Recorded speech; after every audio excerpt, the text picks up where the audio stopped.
Testing, testing, testing. Hey y'all.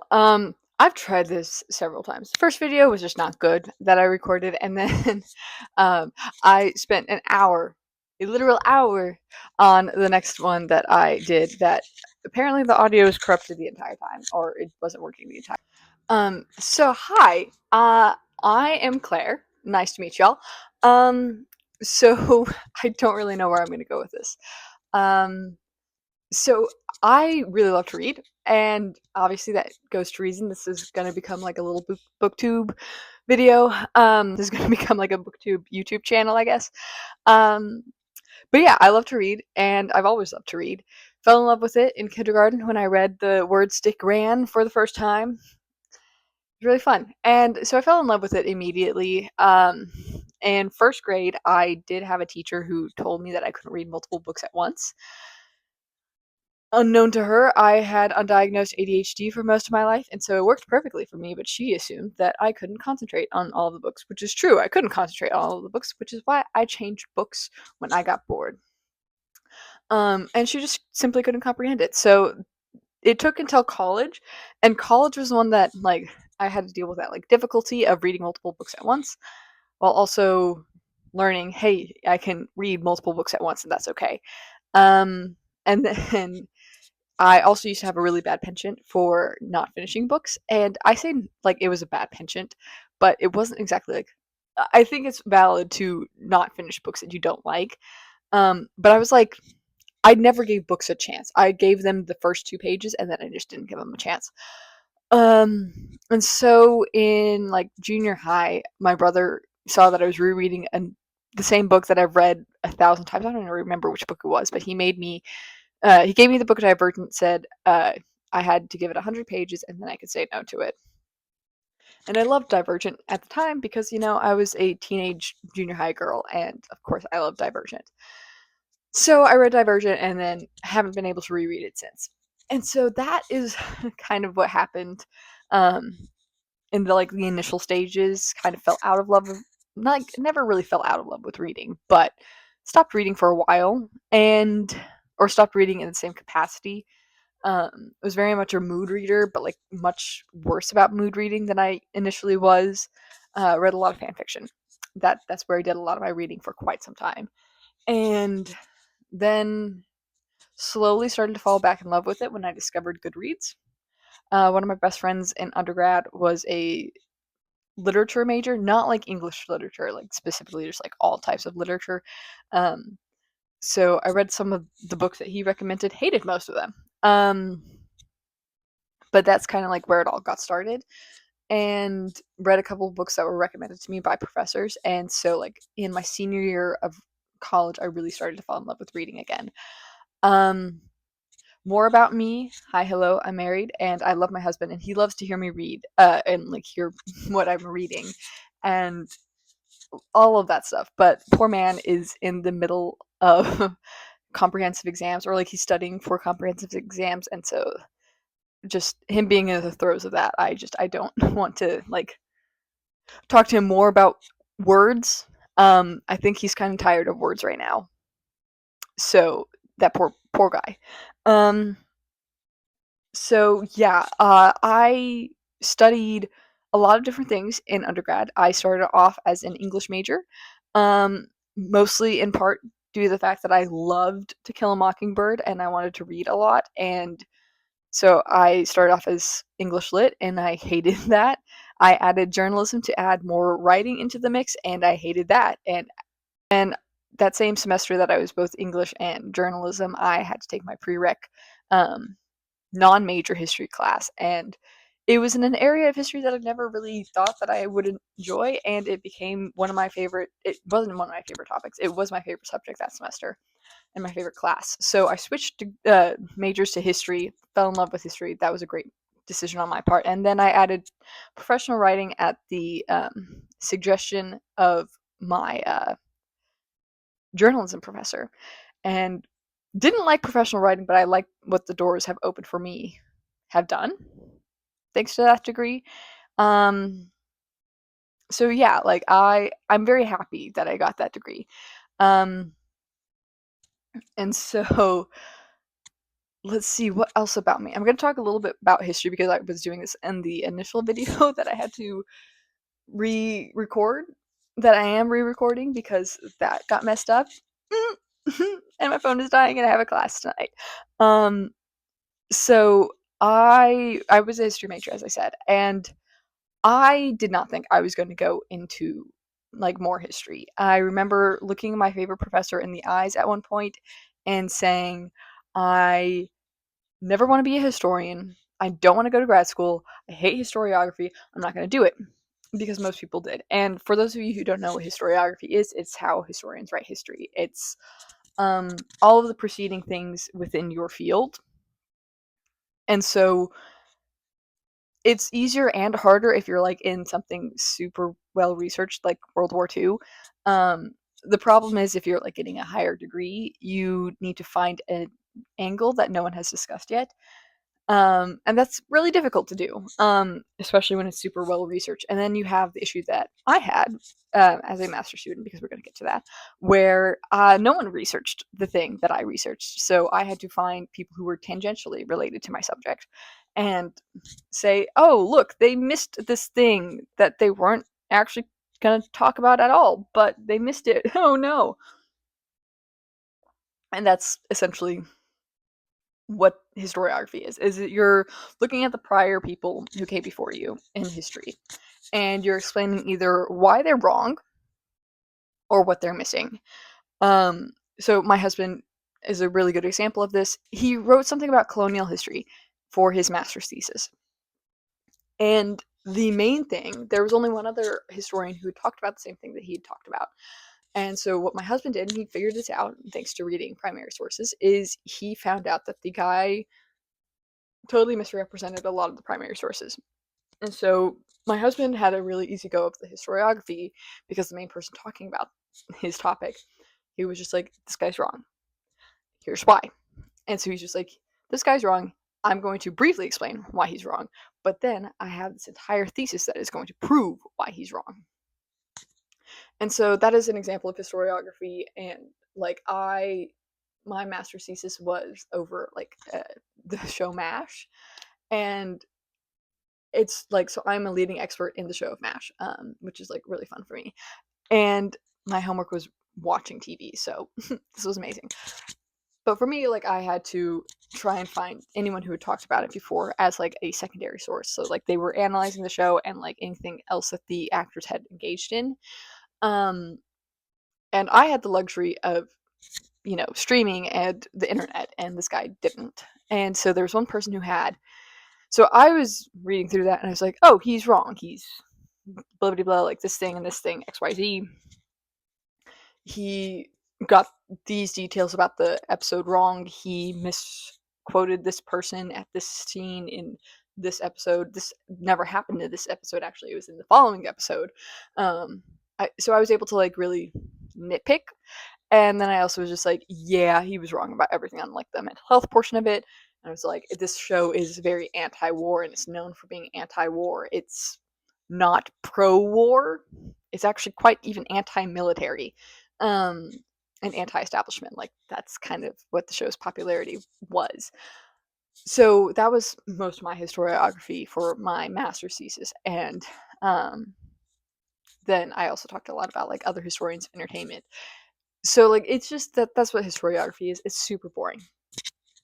And so this professor um, heard me say all that to him, his face. I was just like, I hate historiography. I'm never going to grad school. I'm never going to be a historian. He's like, okay, cool. That summer, I read his book that he wrote over French religious history. Like it was French Catholics in like the 17th century, 16th, 17th century. I don't remember which one. I think it was this. I don't know. I'm not gonna even make a guess. I wrote that book like 3 years ago. Yeah, it was 3 years ago. So I don't even remember. But so I I read his book and then I decided actually this could be really interesting. And I was just like, hey, I want to talk to you about possibly going to grad school. And I want to study French religious history. And he was like, okay, cool. And so he helped me out and became my advisor in like my senior thesis so that I could have a grad school essay to like submit. Didn't get that done because I was trying to like I mean, I finished the grad school essay. I got to grad school, but um, not in the initial thing that I was planning to do because the sources were really hard to come by. It was very much a higher level degree where you would have funds to do that, and I did not have funds to do it as an undergrad. And so he made me pivot and then discovered after I pivoted, like, oh, wait, you're talking this French religious Catholics. You could like these ones you could talk about. And so I wrote my master's thesis on French religious Catholic, like French Catholics in World War II resistance France, um, which is really interesting, and I really enjoyed that. So became a historian of entertainment, even though my initial thought process was going to become a religious historian, specifically in France, because the American religious history that I was interested in was just plain depressing. Um, so that's like what happened with history, and then like this professor also was just like, "Hey, Claire, I think you hate research," and I was like, "What? No, that's not a thing." Um, and he was just like, "No, like you don't like research," and I was like, "I mean, yeah, you're right, but like, why are you saying that?" He's like, "You're really good at writing. You're really good at organizing your thoughts. You're really good at expressing those, and you're good at research. You just clearly hate research. That's the part that like you go kicking and screaming to do. I have to remind you, like several times to go do your research so that you can get into grad school. Um, like this just isn't the thing that you enjoy doing." And I was like, I mean, yeah, fair enough, but whatever, I'm still applying to grad school. And he's like, I'm not stopping you. And I have very mixed feelings on my grad program. I really, really mixed feelings because that's how I met my husband. So I will always be happy that I went to grad school and specifically to that program. But everything else I hated, I absolutely hated about that program. And I wish there had been a way that I would have met my husband and everything else would have gone exactly the way that I wanted it to without me having to go to that program. But alas, I would still make the same decisions that I had made because that is how I met him. So anyways, I'm drawn, I guess, like this is all to say, like there are a lot of genres that I'm drawn to. I specifically, with nonfiction, I am very drawn to American religious history and specifically the evangelical movement and the evangelical movement, but like in a critical way. Um, and so I read a lot of that for nonfiction, but I'm very interested in like feminist history. I want to learn more about like Black history in general because I didn't really get to learn that whenever I was in undergrad. Um, and I want to learn more. And I learned a lot about religious history, but I want to try other fields other than just American and like French religious history because French religious history isn't really like popularized history. Read a lot of political history in undergrad, and I don't really want to do more of that. And so that's like I really like nonfiction because I'm very familiar with nonfiction at this point. I also love memoirs. But yeah, so like that's one of the genres I really like to do. And then another genre that I'm really like fond of now is literary fiction. I used to be a huge proponent of historical fiction, and then I studied too much and got too knowledgeable, and now I just yell at the inaccuracies, kind of like how doctors hate medical TV shows and they can't watch any of them. I am that for history. There are some movies and TV shows and books that do history really, really well, even though it's not accurate. It gets the vibe of history right, and that's frankly more important. Um, because there are some that are like really, really, really, really, really accurate, and they're just not good. And then you have things like Pocahontas, the Disney movie, that is like I'm sure it's good, but it goes too far in the inconsistencies and the inaccuracies, and like historians hate that movie specifically because of how inaccurate it is. She did not date John Smith. John Smith was not that young. She married John Rolfe. Anyways, that's not why I'm here. I really like books. I really like reading. I'm trying out new genres, and I'm like trying to read more, and read more for fun. And I'm trying to, mitigate reading slumps so that I like read every day, um, even when I don't feel like it, even if it's just like a short amount of pages, because I think it's better to like have the habit of reading every day than it is to not have the habit of reading every day. Um, so yeah, and then part of how I'm doing that is like doing a personal curriculum for those of you who are on TikTok and have seen that. Basically, I'm designing like modules, and so there's like several classes that I have essentially.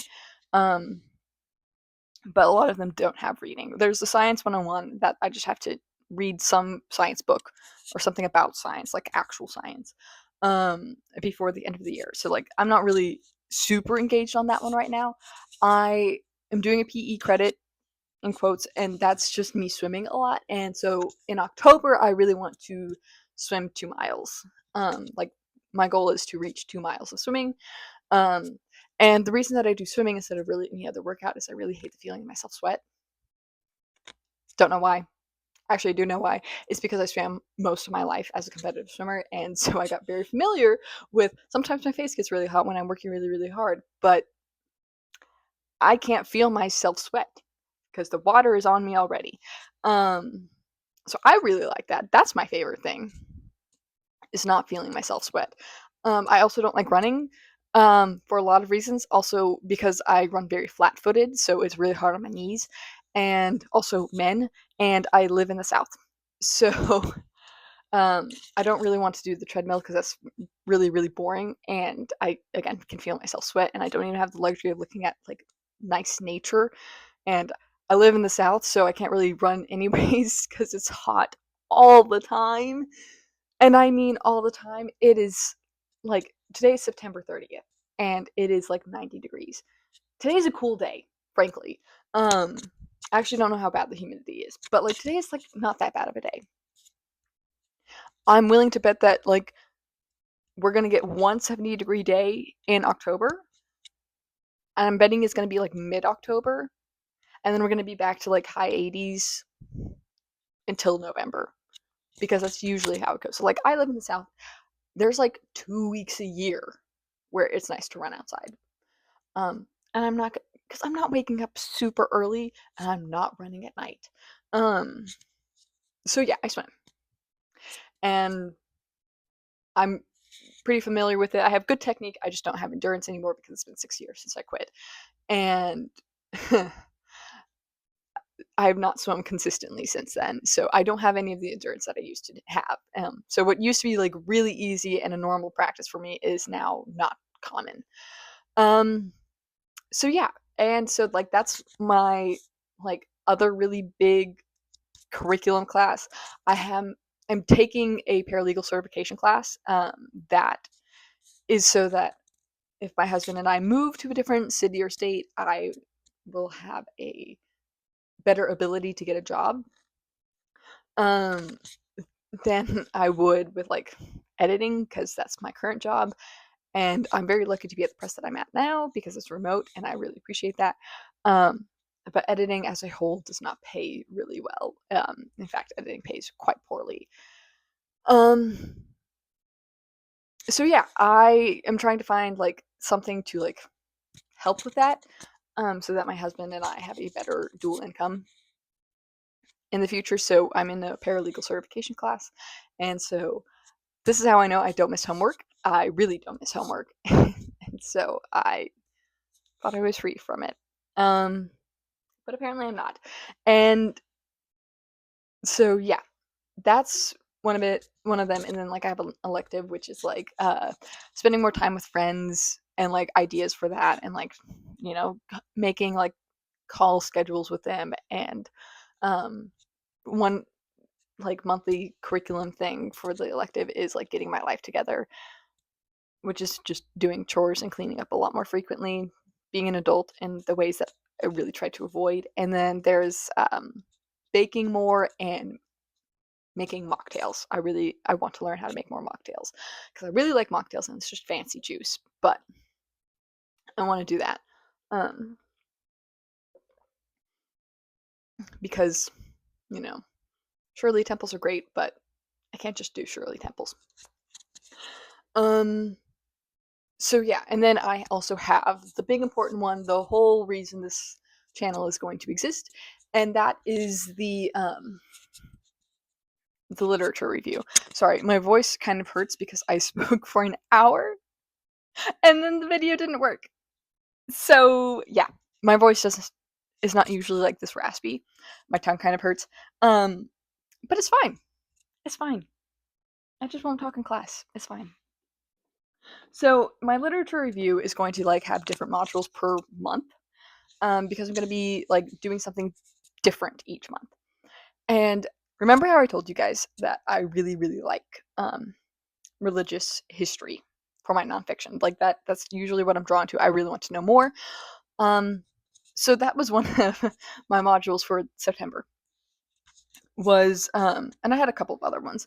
I had two modules that I finished, and then two that I started that initially were not supposed to be in there. So I count this as a success story. And yeah, that's how it went. So my first module that I did finish, and so there are going to be some like reviews in this, was the Exodus. I titled this the Exodus.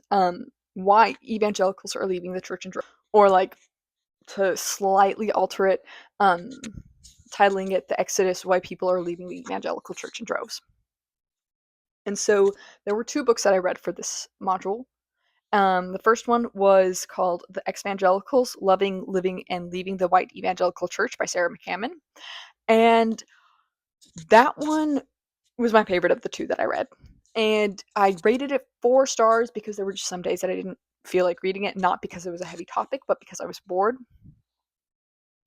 And the whole thing about this book, and the whole thing that drew me to this topic in general, is I myself am evangelical. I know why I left the SBC, and why I was like, nope, I'm not going back to an evangelical church. If I'm going to a church at all, it is going to be an Episcopal church. That is where I have fallen. And so I know why I am evangelical. And for those of you who want the explanation, I don't mind sharing. In fact, I love sharing it. I was part of, so there's a lot of evangelical churches, and there's a lot of evangelical denominations, because evangelicalism in the United States is either the like just underneath the amount of Catholics we have, or the same amount, or slightly bigger. Like it is like right around Catholicism in the United States, not in the world, definitely not in the world, but in the United States it's pretty like on par with Catholicism. And so I grew up Southern Baptist. Hated growing up Southern Baptist. It was not the denomination for me. I went to a religious institution for my undergrad program. It was a reputable one, but I still went to a religious institution for my undergrad program. And I went to this Baptist church. It's called an Acts 29 church. So within evangelicalism, you have a lot of different denominations. You have the Southern Baptist Convention. That's the biggest one. Typically, when someone says that they're evangelical, the first thing you think of is probably the SBC. You also have the Independent Fundamentalist Baptist. Those ones are a lot. They are a lot.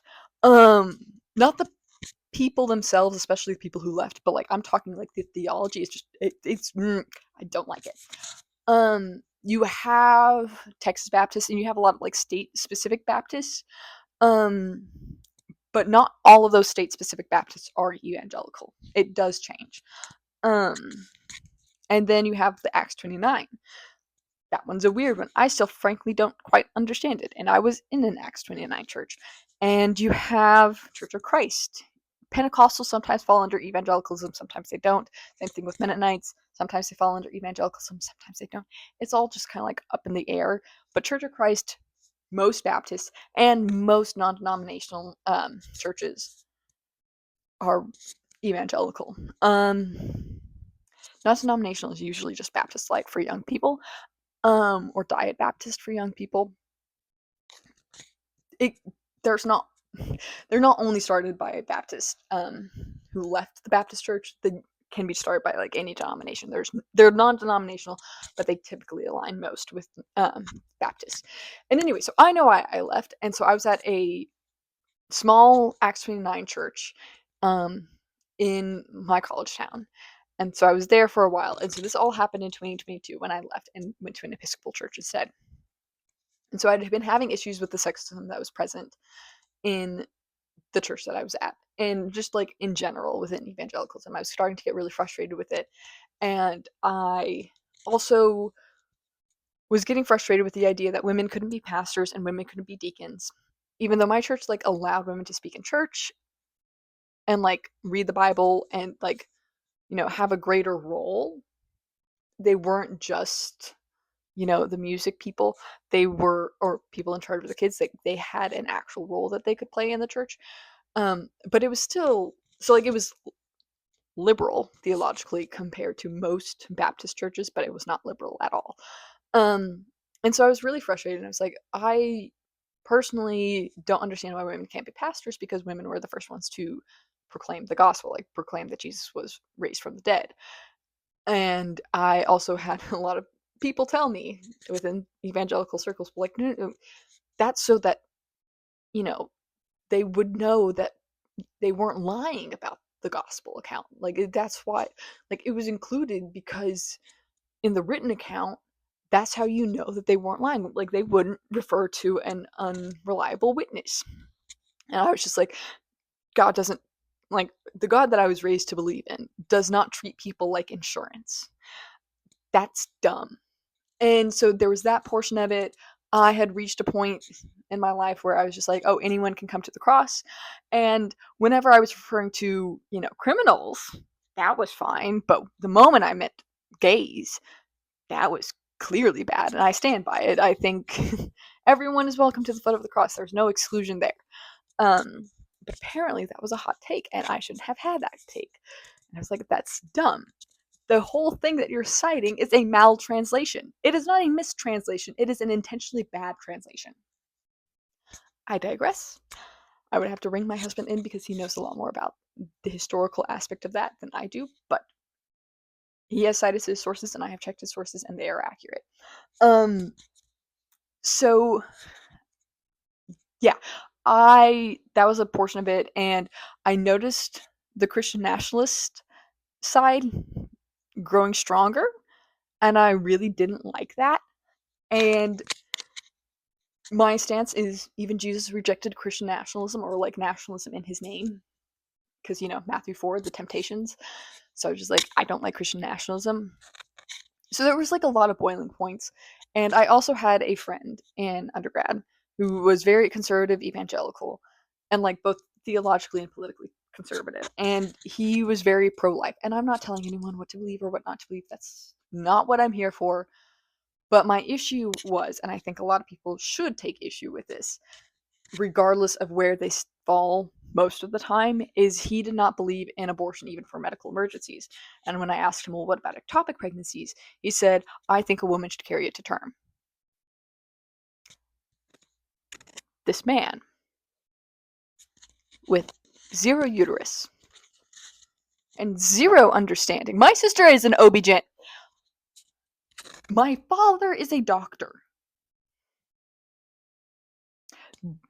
But this dude said that a woman should carry an ectopic pregnancy to term. And then when I tried to explain to him, she's gonna die. 100% chance if she does not get that thing aborted, she's going to die. He tried to debate me, and I was like, okay. And so that was like not a final straw, like I'd already left at that point. But I did have an issue with that because he was not the only one to have that mentality of it's not acceptable at all. And I was like, she's gonna die. But the real reason that I left, so like there were all these boiling points. And so like I knew guys who had this mentality. That same dude did not believe in birth control. That is not a typical thing of Baptists. Baptists are very like pro birth control. It's weird, but it's true. Like most Baptists have like 2 or 3 kids, maximum 4. I have not yet met a Baptist who has had 5 kids. And if they have 5 kids, they adopted some of those kids. I'm not kidding. The only Baptist that I know who has 5 kids adopted 2 of them. Which is great. I'm not saying that, but I'm just saying like they don't birth 5 children. So it was really weird for this guy to think that. So like he was just like an aspect, but like not the aspect. I was just like, I have a lot of issues with your theology and like thoughts and where you're getting those. I don't understand. So anyways, I left ultimately in 2022. And for those of you who don't know what happened within the Baptist church in 2022, it all traces back to the SBC scandal. And the SBC scandal, for those of you who didn't hear about it, was when 700 women came forward and accused SBC pastors, Southern Baptist pastors, of pastoral sexual assault. Huge, huge deal. Didn't make as many headlines as the Catholic Church. And I understand the Catholic Church was an international thing where that was going on. And it was with children, which was a much bigger factor. But the SBC shouldn't have been discounted as much as it actually was. At least within Christianity, it was like kind of brushed under the rug until Christianity Today affirmed the victims, and people got mad about that. So in 2022, so like this whole thing had been going on for a while. 2021, it was like, okay, like let's try and figure out what we're gonna do. And then in 2022, the SBC changed course and said they're lying. And people said 700 women are not lying. And they said they're lying. Our pastors wouldn't do that. They're men of God. And this was also the same year that they decided to kick out churches in the SBC that are autonomously, like, every church in the SBC is technically autonomous. They agree to follow certain rules and bylaws, but that it's pretty autonomous. Like, you can technically have a very, very theologically liberal SBC church with, like, female deacons and, at the time, in 2022, female pastors. And you could still be part of the SBC. However, the SBC voted and kicked out every church in the SBC who had female pastors. At the time, there were no bylaws within the SBC, the Southern Baptist Convention, to deny churches from that ability. To my home church's credit, like the church that I grew up in's credit, our pastor said, no, you can't do that. You have to at least give them the rule first. Give them the chance to agree to it or break it, and then follow through. You can't vote to kick them out for a rule that hasn't existed. And while I agree with the fact that women pastors should be a thing, I appreciated his standpoint. And my church that I was in when I was in college and this all was going down was an Acts 29 church that was affiliated with the SBC. And I think what that meant was, like, I don't really know what Acts 29 churches are, frankly. I just know that they're evangelical. But I think the affiliation, but not part of the SBC, was we received funding from the Southern Baptist Convention, but we weren't able to vote. And, like, our pastors weren't able to vote. And so, yeah, the SBC in 2022 said, no, these 700 women are lying. And when people said 700 women are not lying about that, they said, no, they are. And they decided not to help the victims at all. And I found that appalling. And I thought the church that I was at would too, considering that they let there be women deacons. And they said, it is more important for us to be able to fund the people who want to go to seminary, the men who want to go to seminary, than it is for us to stand with victims. Obviously, they didn't phrase it like that. That's too negative, but that's how they phrased it. It's not how they phrased it, but that's what they meant. That was the gist of what they were saying, was we're staying part of the SBC, we're staying affiliated with SBC, so that our men can go to seminary with funding. Something that they don't need, frankly. They don't need to go to seminary. But women and victims need justice, and they didn't stand with the women and the victims. They stood with the guys who wanted to do something else with their lives. And I am still appalled by that. And, like, that is when I left. I was at that members meeting, and then I stopped going to that church, and I switched to an Episcopal church because they treat women right, at least at the one that I was at. And so, anyways, that is why I left the evangelical church. So I'm curious more as to why a lot of other people left the evangelical church, because everyone's reasons are going to be different. And so the ex-evangelicals talks a lot about the reasons why people leave. And so there's the homophobia, there's the sexism, there is the Christian nationalism, the patriarchy, and, like, I'm just thinking of, like, a lot of other things that were going on. Religious abuse, religious intolerance of other denominations, let alone other religions.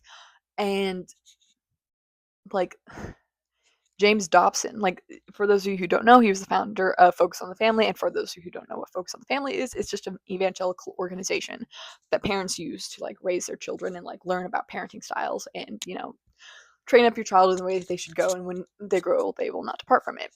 And if any of you have like listened or watched Adventures in Odyssey, that's where that comes from. But James Dobson is the guy who founded Focus on the Family, and he sucked.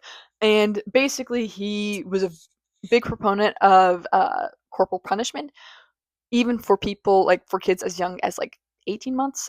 I'm being generous to him because it was either 15 months or 18 months, and I'm going to be generous and I'm going to say 18 months because that's not good, not at all good, but it is better than 15 months, and I think it was still 15 months. But basically, he promoted parents spanking toddlers who didn't have the verbal capability to understand what they were saying, let alone what they were doing most of the time. And so, like, he was evil, plain and simple. I hate James Dobson. Guy died. I will still speak badly of him because it does not matter how or like what happened. He was a bad person when he was alive. So people left because of that. Like that's why some people left evangelicalism, is like how they were raised, and a lot of like the things that were promoted. Okay, I had to just make sure that I didn't turn it off. A lot of things that were promoted within parenting styles of evangelicalism were abuse, but they weren't treated as abuse. They were treated as this is godly. And then there's like the concept of hell and the rapture and original sin. And like, for those of you who don't know what original sin is, it's like you're born sinful. Like you are born inherently evil, and you have to accept God as young as you can in order to be cleansed, in order to be purged of said original sin. It's not really as young as you physically can, but like kind of. They don't really say that you have to accept him at like, you know, 9 or 10, but like it's kind of super hardly implied. Like it's very implied. Um and so like the way that you're raised in like believing that you're bad, um and like other things in like the concept of hell, that you're going to burn forever if you don't say the exact right prayer, or if you didn't mean it one time or whatever. Like so, like a lot of people have the anxiety where they pray this sinner's prayer over and over and over and over and over again. Then you have the concept of the rapture, which isn't biblically based. Let's all say it together. It is not biblically based. The rapture is fake news. Um, and for those of you who are going to try and disagree with me, the rapture was not invented as a theological concept until the 1820s. There is more theological, religious, and scriptural basis for hell being empty than there is for the rapture happening. There, like, I'm not saying either is true, but there is more evidence that hell will be empty than there is evidence that the rapture exists. It was always a fringe theory until Tim LaHaye and Jerry B. Jenkins wrote the Left Behind series in like the 90s. And I grew up reading the kids' version of Left Behind. Never read the adults version. Didn't really feel like, I mean, I read part of it, but I didn't read all of it. And I kind of, frankly, I still like the characters in the kids' version. I don't really know why. I think it was just like, it's that trashy thing, like the really badly written thing that I read when I was like 13, 12 or 13, and I just made it my entire personality. And I like inexplicably, and it's like, it's that thing that I read when I was like 12 or 13 that I still inexplicably, it was the thing that I read when I was like 12 or 13 that I still inexplicably love. I can pronounce that word really well normally. I think I'm just tired of talking, and so I can't say inexplicably well today. But I inexplicably love Left Behind, the kids version. Not like love it, but like I still am interested in it, and I kind of want to rewrite it just for funsies as like a little writing exercise to make it better, because I can. It's really easy. It's not difficult. So yeah, like this is just like going into that, like why people left, and there's like an element of you can't really have dissenting opinions, you can't really like question things, you can't ask questions. Um, it's like a lot of thought stopping behavior, and there's this expectation of conformity within evangelicalism, and you can also see that in the fact that their evangelical churches tend to be super racist, and not like overtly so, like they're not using slurs or anything, but like you don't really see people of color in an evangelical church. It's not super common. You'll tend to see people of color um, in different denominations that are not evangelical, like you'll see them in more mainline churches, um, but you're not going to see them very frequently within evangelical churches. It's just I never really saw a lot of POC growing up in a church, because evangelicalism is not explicitly, but usually white. Um, and so like that's another reason why people left, and like people who were a person of color grew up in an evangelical church and they realized like, hey, this is not super welcoming to me. Um, like we are not welcome here. We are treated differently. Okay, sorry. My husband called and so now I've gotten distracted. But yeah, so there's like a lot of things where I'm just curious to see why people left evangelicalism, because I wanted to see how many of those reasons overlapped with my reasons for leaving. And a good portion of them do. There's also the element of like women, a lot of women are leaving because there's the element of pastors saying like, oh, you shouldn't divorce, you should just forgive your husband, and like it's referring to like domestic abuse, and women are like, no. um and then even whenever it's like the one biblical reason that like Jesus technically gave in the Bible for leaving your husband, which is like infidelity, it's like, but you should forgive him. But the moment a woman does it, it's clearly not good. So this book to me was very important. It gives a comprehensive examination of the reasons that people would leave the church and why that's important to think about. And for me, and why this book got 4 stars, was everyone's deconstruction journey as an evangelical is different. No two people are the same because no one is on the same path at the same time. The paths lead in different directions too, because there are some people who leave the institution but still call themselves Christian and still are Christian. There are people who reconstruct their faith, and there are people who deconstruct entirely. So no one ends up in the exact same spot. Um, and but there are way stations, and the road that you walk is always a very lonely one because again, no one is walking it at the exact same spot as you, and it is usually a very like dark and lonely road. Think of it as like you're walking at night when it's raining and it's cold, and it's just very exhausting. And you have been walking for a very, very, very long time to the point you can't really pick your feet up anymore, and you don't really know what you're doing, and you just want some rest. And this book to me was, I had reached that point and I saw a little way station, a little inn, and I walked in and there was a hearty meal, a warm drink, fire, and a warm hug to greet me where I could just rest. Okay, and the second book in this module was Jesus and John Wayne by Kristen Cobes-Dumais. I've been wanting to read this one for quite some time, and this book is really, really important to talk about Christian nationalism and the rise of the religious right. Um, and I gave it as low of a rating as I did because it was dry. It was dense and it was dry, which is a terrible combination to have. But the content was really, really important, and so I don't think I could have given it any lower than I did. And I was really interested to learn about this and learn about the historical perspectives, and also to realize that I was vindicated in my distaste for some of these evangelical figures, such as Billy Graham. I've always disliked him. Anyway, people are going to say that I didn't always dislike him, and I'm just saying this because I read the book, but I did. I used to not like him. I did not understand why people were so into Billy Graham. I did not think he was as Christian as people made him out to be. I remember having friends who were also really into John Piper, and John Piper is not that great. He is a terrible person, frankly. And even his own son deconstructed.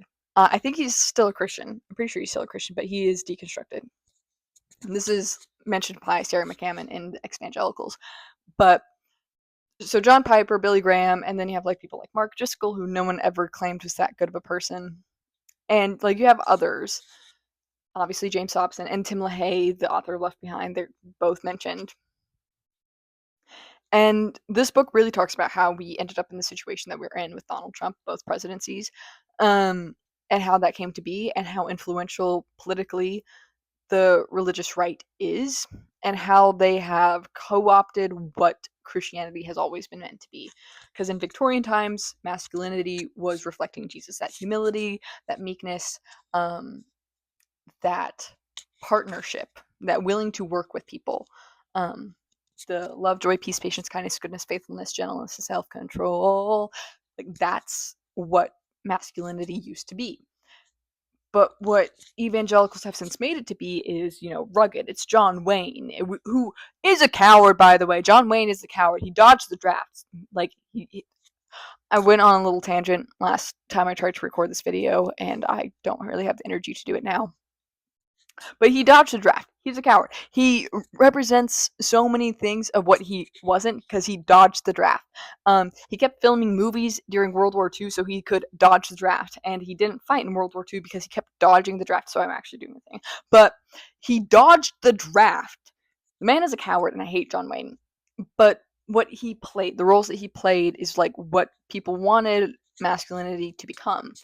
This, virulent, aggressive, domineering type of masculinity. And so they sought out evangelical figures like Billy Graham who represented this. And so not only that, but they misrepresented a lot of what the Bible said or what the Bible meant, specifically the New Testament. And they twisted scripture to promote patriarchy instead of letting scripture speak for itself. Because scripture speaking for itself would have allowed for a more equal partnership between a man and a wife. And this book also talked about how like the religious right was very against desegregation.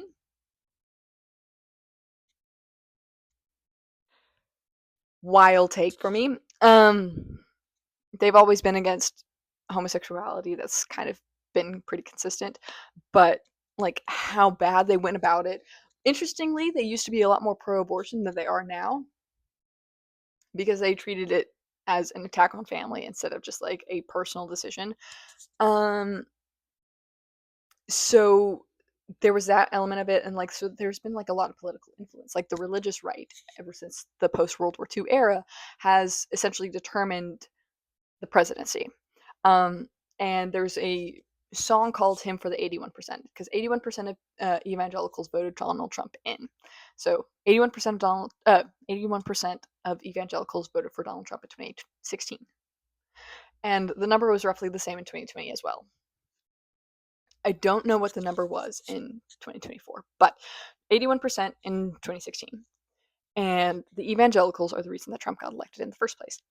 Evangelicals are also the reason that Reagan got elected in the first place. They elected both Bushes, criticized, they hated Obama because, why would you allow someone who is not white to be in office, according to the evangelicals? That's so dumb. I hate it.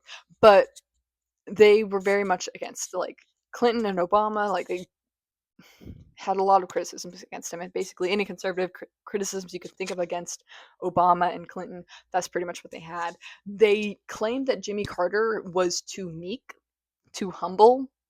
He was not the type of Christian that they wanted to be in office. They voted him in and then they voted him out. Nixon was elected thanks to the religious right as well. Same thing with Eisenhower. So the religious right has been like a huge political force, and I hate it. Plain and simple, I hate it. But I was really interested, like not really interested to learn about it, but I think it was really important to learn about that, of like how significant the religious right was in the movement of politics in the U.S. And also Phyllis Schlafly. Phyllis Schlafly would, when I catch you, Phyllis Schlafly, I know she's dead. She's been dead for a while, but I hate her. And you're gonna say like, oh, like women attacking women, like you can't do that. She sucked. She was the most hypocritical woman I've ever read about. And I'm meaning like hypocritical. This woman did not believe that women should be like working. She did not believe in women pastors. She did not believe in like women politicians. Here's the kicker. Here's the kicker. She was a female politician. She campaigned to run for Congress with the slogan, "A woman's place is in the house," while also trying to restrict women from being able to do so. She is the reason the Equal Rights Amendment was not passed. It passed Congress. It is one of the most, like, I can't remember anything in my lifetime passing Congress and being passed to the states. I don't remember a single amendment. Granted, I've grown up in like a really polarized time in American society, but like I don't remember that. So the Equal Rights Amendment passed Congress and was turned over to the states. Thanks to Phyllis Schlafly, the Equal Rights Amendment failed. So I hate her. She was the antithesis of everything that she spoke for. Like, she was criticizing her own self. I don't understand Phyllis Schlafly. I hate her so much. But yeah, like, Jesus and John Wayne just shows like how, like, you know, everything, like toxic masculinity, like the whole idea of toxic masculinity is specifically within evangelical Christian conservative circles, why it's so prevalent. And it is something that I think should be required reading for people who are in those circles, to understand that this is a calculated political move and not something that is actually biblical. However, they're not going to understand that and they're not going to read that. So that's what Jesus and John Wayne was. So really important read, not my favorite. And so then I needed a palate cleanser because that was a lot. That was so much. So what I did next is I started a different module and finished that one pretty easily because it was just one book. Where I titled the module, and I'm going to just do this anytime that I read a fiction book, where the module is titled Unperformative Men: How the Female Gaze Creates the Perfect Fictional Boyfriend. And the book that I read for that was Problematic Summer Romance. I should have probably chosen a different book for the title, based on the title, because this was problematic. It wasn't the fact that it was an age gap between two consenting adults. It was the fact that he was really interested in this girl when she was 20 and he was like in his late 30s. That was what was really, really, really weird to me. Was she was like freshly 20. And he was like, "Oh my gosh, I'm so horny for you, but I have to like." It wasn't the fact that he was like, "I have to like not do that." It was, no one holds a candle to you. Every man is attracted to you because how could they not be? And it's like, well, have you considered that maybe people have different tastes? Um, just I like ever since like getting married and like meeting my husband, I was just like, ooh, I actually really hate when people say that in fiction books because I'm not everyone's taste and I recognize that, but I was his taste, so I really don't like that. The female main character was very male centered to me, and the male main character didn't really have a personality beyond just being like, I can't, have sex with this really hot girl that is really, really into me. I also really hate age romances to begin with. I am not a fan of them ever. I hate age gap romances. So I don't know why I thought this would be any different. I think it was just because it was Ali Hazelwood. I assumed I would like Ali Hazelwood's writing more, but no. And also the fact that this was like a sequel to Not in Love, and I'm really angry about the fact that it was a sequel to Not in Love because that is by far my least favorite Ali Hazelwood read. This is my next least favorite Ali Hazelwood read, but like Not in Love made me never ever want to ever have sex. Do you know how bad a book, especially a book with smut, has to be for me to not want to have sex? That is like the biggest criticism I can give of it. Like, to sum up, like if I have to give like one single criticism of Not in Love, that is the criticism I give, because I think that sums up how bad the book was for me to be that uncomfortable with something like that. So I really didn't like Problematic Summer Romance. I liked the setting. Maya seemed kind of bratty personally to me. Um, the secondary characters were just there. There wasn't really anything that went on. I do prefer Ali Hazelwood's academic settings. That's really my preference. There was a spoiler. Someone like told me that this was a spoiler on Goodreads, so I'm not gonna like actually spoil it. But there was something alluded to regarding some of Ali Hazelwood's other characters that I really, really appreciated, and so this book got a 2.25 stars instead of the 1.75 and the 2 that I was like going back and forth between because I was just like, I like this thing. So it was good. It was fun. It was a nice break, but not fantastic. I still created the characters in Sims though, because why not? Um, so that's like my review of Problematic Summer Romance, and then I started, but didn't quite finish these other two modules. One I'm going to finish, just I don't know when. I read The Library at Mount Char because my favorite booktuber slash book talker, Lexi or Newly Nova, whichever name you know her by, um, she like did her in-depth analyses of like books that you should read during the fall, like these are fall books, and the book Library at Mount Char was one of them, and I was like, I need to read this book. Thanks to her recommendation, and I forgot that I had bought it. Apparently, I bought it, but I didn't get it off of like the independent bookstore that I usually shop at, and it wasn't at Barnes and Noble, so I just forgot that I had purchased it. And then I found it, and so I was like, okay, cool, I can read it. And so I've been like reading it like in bite-sized pieces, and it's written by a man, and you can tell it's written by a man. And like usually I don't make that comment because I don't think that's like inherently a criticism that it's like written by a man. Like some male authors are good. That's just true. This one isn't, in my opinion. And like I'm not that far in, and I don't dislike it enough to not finish it. Because like that's kind of my thing. It's like there are some books I'm not gonna just DNF any book. I have to not like a book. Like I have to really hate a book for me to DNF it. And so this is like my introduction to Dark Academia. And so like I'm still intrigued. I'm still gonna finish it, but I'm like gonna read it in like bite-sized pieces until December, which is when I am supposed to have it finished, thanks to my curriculum.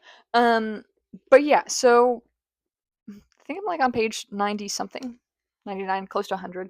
Um, I'm pretty sure I recorded that on Goodreads, and if not, I am going to find it. So yeah, that was it. And so thus far, not finished. Started. We shall see. And then the last one, the book that I started on Sunday. Today's September 30th. The book that I started on Sunday, that I DNF'd yesterday, I just plain gave up, was Lilith by Nikki Marmory. And it is one of the worst books I've ever read. And this was supposed to be like part of a Christian mythology module that I was like really interested in because like I'm talking like Christian mythology in the sense of like retellings, and you know authors like C.S. Lewis who are like you know Narnia, The Great Divorce, Space Trilogy is technically a Christian fiction work. Then like Dante's Inferno, The Pilgrim's Progress, The Pilgrim's Regress. That one's written by C.S. Lewis. Paradise Lost. Um, Stuff like that. Like that kind of like Christian mythology. Like things that are works of fiction that are very significant to Christianity or like have very strong Christian themes. So I was really interested in the book Lilith because I was like, oh, I actually really like the story. Like, granted, it's more of a Jewish tale than it is a Christian tale, but like she technically exists within Christianity. The back of the book was the best part. That was the best part of the entire book was the back of the book. The page cut, like this part was the best, and it's not good. It's not good. And I wrote better fiction as a 13-year-old. I wish I was kidding. This was all tell no show. I wish I could tell you that there was like some part where she was like showing us things. No, even the setting was just telling us what it looked like. And I was like, you're not even, I can't even really picture this. And that's like where she showed the most. And I was like, I don't care about any of the characters. I don't know anything about any of the characters other than what you have told us. I don't actually know their personalities. I don't know them. I don't know what's going on. And like the premise overall is actually really interesting. It's not the author for it. It's a bad author with a good premise. And that happens a lot with fiction. And I'm so sad that it happens because there's authors who can make it good. And like the ideas that she had, and I'm not gonna say like I'm not classifying this as a spoiler because like this happens within like the first 50 pages. Um, like it's really early on where you discover like, oh, according to this book, like Adam and Eve were not the first. There were others. They were just the first in this little section. And there are different gods and goddesses, and so they're all very localized, and including Yahweh. And so it was very intriguing. Like that idea was really interesting. And according to the book jacket, like like Yahweh is gaining power. And so like that is interesting. But it had a bad writer attached to it. And I think genuinely I would have given this 0 stars if I could. Yes, I rated it because the criticisms I had were persistent. It wasn't just like I thought this was a weird thing, and so I didn't read to see the payoff. I was like, my criticism it was tell not show. It was poorly written. It was choppy. It was fast paced in a way that doesn't make sense. Most of the lore was contradictory.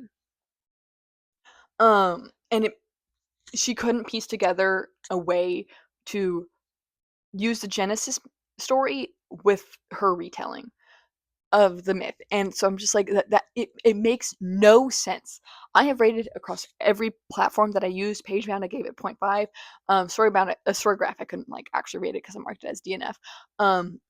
Fable I gave it 0.25, and Goodreads I gave it a 1 star because I can't go lower. It deserves 0. And I don't know what the acquisitions editor was thinking when they approved this because this is bad. This is an objectively bad book. Like poorly written bad book. This isn't like, oh, like some people like have their different tastes. It's like, no. This is an objectively poorly written thing. It's not like there were just a couple of short chapters. Most of the chapters were 3 pages. That is not good. I don't want chapters that short. And like, yeah, sure, that's a personal preference. But most chapters should be longer. You can have a couple of 3-page chapters, but you can't have mostly 3-page chapters. That is not okay for an adult fiction novel. This is not young adult. And like, also, sorry, this is another thing. There was sex in the book. That's fine. It's just, it was weird when it came around. I was just like, this is out of place. It sounds like you're just doing it to show that they can, but you're still in the purity culture mindset of like you can't sex is you can't show that. And so like it was just like, and they had like when like it's like 2012, like you were reading like lemon fictions, like fan fictions, like it was like lemony. That's what you were reading, and so it was just like, and they kissed a lot with tongue. Like that's what you were reading. That's the vibe. And overall, this gave off the impression of that scene from Avengers Endgame where it was just like the girl power that made no sense and had no actual value to the plot and actually diminished a lot of those female characters because they never interacted with each other, and so the scene made 0 sense. That's this book. I don't have a positive thing to say about it. 0 stars if I could. And like I'm saying this as someone who has read enough about it and has had a criticism of it. It takes a lot for me to DNF a book, and this is a DNF. This is the second DNF I've had this year. So, anyways, I'm excited for October because I'm finally reading C.S. Lewis again, and I know I love C.S. Lewis. And I was about to say he never disappointed me, but he wrote Screwtape Letters, so this does seem to be one of his best works because I know a lot of pretentious people, and I say that with love, who love C.S. Lewis, who have rated this 5 stars. And granted, those same people have also rated Screwtape Letters 5 stars, and I hate Screwtape Letters. But the people who hated Screwtape Letters also seem to like this one. So I have high hopes. I'm also reading a book with my bestie. I'm reading Twilight with my bestie, and then I'm like incorporating Dune into that. And I was supposed to read Lilith through October, but I'm not doing that because that book sucks. And I'm reading a book about like witches or like in defense of witches. So I'm actually really excited about that. So time will tell. I'm really excited, and we'll see how like the reading wrap up goes. I'm very excited to talk about like other aspects of things. So, anyways, catch y'all later.